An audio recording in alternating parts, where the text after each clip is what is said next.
ഇന്ന് ഞാൻ വന്നിരിക്കുന്നത് വളരെ ടേസ്റ്റിയും നല്ല സോഫ്റ്റും ആയിട്ടുള്ള ഗോതമ്പ് പൊടി കൊണ്ടുണ്ടാക്കിയ കൊഴുക്കട്ടയുടെ റെസിപ്പിയുമായാണ്. ഇത് എങ്ങനെയാണ് ഉണ്ടാക്കുന്നതെന്ന് നമുക്ക് നോക്കാം. ഇതിനായി ഞാനിവിടെ മിക്സിയുടെ ചെറിയ ജാറിനകത്തേക്ക് 1 കപ്പ് അളവിൽ ചോറാണ് എടുത്തിരിക്കുന്നത്. പിന്നീട് ഇതിനകത്തേക്ക് 1/2 കപ്പ് അളവിൽ വെള്ളം ചേർത്ത് കൊടുക്കാം. അതിനുശേഷം ഇത് കവർ ചെയ്ത് നന്നായിട്ട് ഗ്രൈൻഡ് ചെയ്തെടുക്കാം. അപ്പോൾ ഇത് നന്നായിട്ട് ഗ്രൈൻഡ് ചെയ്തതിന് ശേഷം പിന്നീട് ഞാനിതിവിടെ ഒരു ബൗളിനകത്തേക്ക് ചേർത്ത് കൊടുക്കുന്നുണ്ട്. അതിനുശേഷം മിക്സിയുടെ ജാറിനകത്തേക്ക് 1/4 കപ്പ് അളവിൽ വെള്ളം കൂടി ചേർത്ത് ഇതിനകത്തേക്ക് ചേർത്ത് കൊടുക്കുന്നുണ്ട്. ഇതിലേക്ക് ആവശ്യത്തിനുള്ള ഉപ്പ് ചേർത്ത് കൊടുക്കാം. 1 ടീസ്പൂൺ നെയ്യോ അല്ലെങ്കിൽ വെളിച്ചെണ്ണയോ നമുക്ക് ചേർത്ത് കൊടുക്കാം. അതിനുശേഷം നന്നായിട്ട് ഇത് മിക്സ് ചെയ്തെടുക്കാം. പിന്നീട് നമുക്ക് ഇതിനകത്തേക്ക് ഫ്ലോർ ചേർത്ത് കൊടുക്കണം. ഇവിടെ ഞാൻ 1/2 കപ്പ് അളവിലാണ് ഗോതമ്പ് പൊടി എടുത്തിരിക്കുന്നത്. നിങ്ങൾക്ക് എത്രമാത്രം കൊഴുക്കട്ട വേണമോ അതിനനുസരിച്ച് പൊടി ചേർത്ത് കൊടുക്കുക. അപ്പോൾ ഞാനിവിടെ 1/2 കപ്പ് പൊടി ചേർത്തതിന് ശേഷം ആ സ്പൂൺ ഉപയോഗിച്ച് നന്നായിട്ട് ഇത് മിക്സ് ചെയ്തെടുക്കുന്നുണ്ട്. ആ ഗോതമ്പ് പൊടിയുടെ എല്ലാ ഭാഗത്തും നന്നായിട്ട് നനവ് എത്തുന്ന വിധത്തിൽ മിക്സ് ചെയ്തെടുക്കുക. അപ്പോൾ നന്നായി മിക്സായി കിട്ടിയതിന് ശേഷം പിന്നീട് ഞാനിതിവിടെ കൈ ഉപയോഗിച്ച് നന്നായിട്ട് തന്നെ ഒന്ന് കുഴച്ചെടുക്കുന്നുണ്ട്.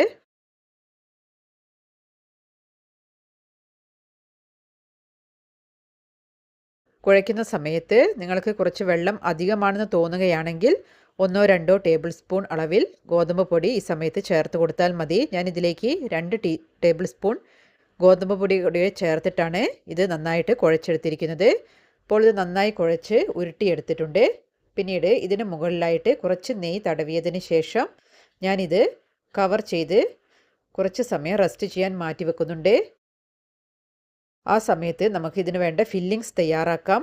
അതിനായി ഒരു പാനിലേക്ക് 1 കപ്പ് അളവിൽ ശർക്കര പൊടിയാണ് ചേർത്ത് കൊടുത്തിരിക്കുന്നത്.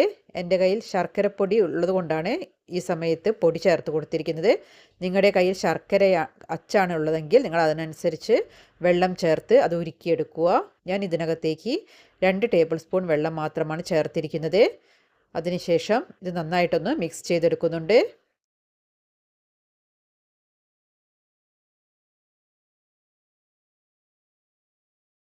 ഇപ്പോൾ നന്നായി മിക്സായി കിട്ടിയതിന് ശേഷം പിന്നീട് നമുക്ക് ഇതിനകത്തേക്ക് തേങ്ങ ചേർത്ത് കൊടുക്കണം. അപ്പോൾ ഇത് നന്നായി ഒന്ന് മെൽറ്റായതിന് ശേഷം ഞാൻ ഇതിനകത്തേക്ക് തേങ്ങ ചേർത്ത് കൊടുക്കുന്നുണ്ട്. ഇവിടെ ഞാൻ 2 കപ്പിനടുത്ത് തേങ്ങ ഇതിനകത്തേക്ക് ചേർത്ത് കൊടുക്കുന്നുണ്ട്. അപ്പോൾ നിങ്ങൾക്ക് ആവശ്യത്തിനനുസരിച്ച് തേങ്ങ ചേർത്ത് കൊടുക്കാവുന്നതാണ്. അപ്പോൾ തേങ്ങ ചേർത്ത് നന്നായിട്ടൊന്ന് മിക്സ് ചെയ്തെടുക്കുക. അതിനുശേഷം ആ തേങ്ങയിലെ വെള്ളം കൂടി ഇറങ്ങുന്ന സമയത്ത് ഫില്ലിങ്സ് ഒന്ന് ലൂസായി പോകും. അപ്പോൾ നമുക്കിങ്ങനെ ഇടയ്ക്കിടയ്ക്കൊന്ന് ഇളക്കി കൊടുത്ത് അതിലെ വെള്ളം ഒന്ന് വലിയുന്നത് വരെ വെയിറ്റ് ചെയ്യാം. പിന്നീട് ഞാൻ ഇതിനകത്തേക്ക് 1 ടീസ്പൂൺ നെയ്യ് കൂടെ ചേർത്ത് കൊടുക്കുന്നുണ്ട്. അതിനുശേഷം 1/2 ടീസ്പൂൺ ഏലക്കായ പൊടിച്ചതും 1/2 ടീസ്പൂൺ നല്ല ജീരകം പൊടിച്ചതും കൂടെ ചേർത്ത് കൊടുക്കുന്നുണ്ട്. ആ നെയ്യും ഏലക്കായുടെ പൊടിയും ജീരകത്തിൻ്റെ പൊടിയും എല്ലാം ചേർക്കുന്ന സമയത്ത് നമ്മുടെ കൊഴുക്കട്ട കഴിക്കുമ്പോൾ ആ ഫില്ലിങ്സിന് നല്ല ടേസ്റ്റാണ് ഉണ്ടാവുക. അപ്പോൾ ഇതെല്ലാം ചേർത്ത് നന്നായി മിക്സ് ചെയ്തതിന് ശേഷം അതിൻ്റെ വെള്ളം ഏകദേശം ഒന്ന് വലിഞ്ഞു തുടങ്ങുന്ന സമയത്ത് നമുക്ക് ഇതിൻ്റെ ഫ്ലെയിം ഓഫ് ചെയ്യാവുന്നതാണ്. അപ്പോൾ ഞാൻ ഈ സമയത്താണ് ഇതിൻ്റെ ഫ്ലെയിം ഓഫ് ചെയ്ത് ഇതിവിടെ മാറ്റി വെക്കുന്നുണ്ട്. അപ്പോൾ ഈ സമയം കൊണ്ട് നമ്മുടെ ഗോതമ്പ് പൊടി കൊണ്ടുണ്ടാക്കിയ മാവെല്ലാം നല്ല സോഫ്റ്റായി കിട്ടിയിട്ടുണ്ട്. അതിൽ നിന്നും ചെറിയ ചെറിയ ബോൾസാക്കി നമുക്ക് ഉരുട്ടിയെടുക്കാവുന്നതാണ്. അപ്പോൾ ഞാൻ ഈ രീതിയിൽ നമ്മൾക്ക് എത്രമാത്രം വലുപ്പമുള്ള കൊഴുക്കട്ടയാണോ വേണ്ടത് അതിനനുസരിച്ച് മാവെടുത്ത് നമുക്ക് ഈ രീതിയിൽ ഉരുട്ടി മാറ്റി വെക്കാവുന്നതാണ്. അപ്പോൾ ഞാനിവിടെ എല്ലാ മാവും ഇതേ രീതിയിൽ ഉരുട്ടിയെടുത്തിട്ടുണ്ട്. ഇനി നമുക്ക് ഇതിനകത്തേക്ക് ഫില്ലിങ്സ് ചേർത്ത് കൊടുക്കണം.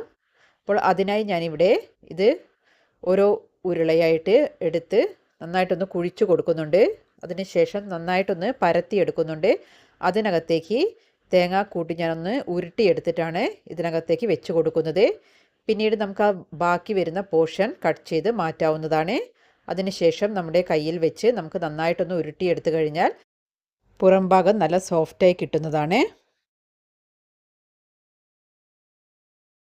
ഇതുപോലെ ഞാൻ രണ്ടാമത്തെ ഉരുട്ടയും എടുത്ത് പരത്തിയെടുക്കുന്നുണ്ട്. നമ്മൾ ചോറ് ചേർത്ത് നല്ല സോഫ്റ്റായി കുഴച്ചെടുത്തത് കൊണ്ട് തന്നെ ഇത് നന്നായിട്ട് പ്രസ് ചെയ്ത് കഴിഞ്ഞാൽ നമുക്ക് പരത്തിയെടുക്കാവുന്നതാണ്. അതിനുശേഷം തേങ്ങ ഞാനിങ്ങനെ ഒന്ന് ഉരുട്ടിയെടുത്തിട്ടാണ് ഇതിനകത്തേക്ക് വെച്ച് കൊടുത്തിരിക്കുന്നത്. അതിനുശേഷം ഈ രീതിയിൽ ബാക്കി വരുന്ന മാവ് ഒന്ന് കട്ട് ചെയ്ത് മാറ്റിയതിന് ശേഷം കൈവെള്ളയിൽ വെച്ച് നമുക്ക് നന്നായിട്ടൊന്ന് ഉരുട്ടിയെടുക്കാം. അപ്പോൾ ഇങ്ങനെ ഉരുട്ടിയെടുക്കുന്ന സമയത്ത് ആ ഗോതമ്പ് പൊടിയുടെ ഉണ്ടയുടെ പുറം ഭാഗം നല്ല മിനുസത്തിൽ നമുക്ക് കിട്ടുന്നതാണ്. അപ്പോൾ കൊഴുക്കട്ട കാണാനും നല്ല സ്റ്റൈലുണ്ടാവും. അപ്പോൾ ഈ രീതിയിൽ ഞാൻ എല്ലാം ഇവിടെ ഉരുട്ടിയെടുത്ത് ഫില്ലിങ്സ് എല്ലാം നിറച്ച് വെച്ചിട്ടുണ്ട്. ഇനി നമുക്കിത് കുക്ക് ചെയ്തെടുക്കണം. അതിനായി ഞാനിവിടെ ഒരു സ്റ്റീമർ അടുപ്പിൽ വെച്ചിട്ടുണ്ട്. അതിൽ വെള്ളം നന്നായി തിളച്ച് ആവി വരുന്ന സമയത്ത് ഇതിനകത്തേക്ക് നമ്മൾ തയ്യാറാക്കി വെച്ചിരിക്കുന്ന ബോൾസ് നമുക്ക് വെച്ച് കൊടുക്കാം.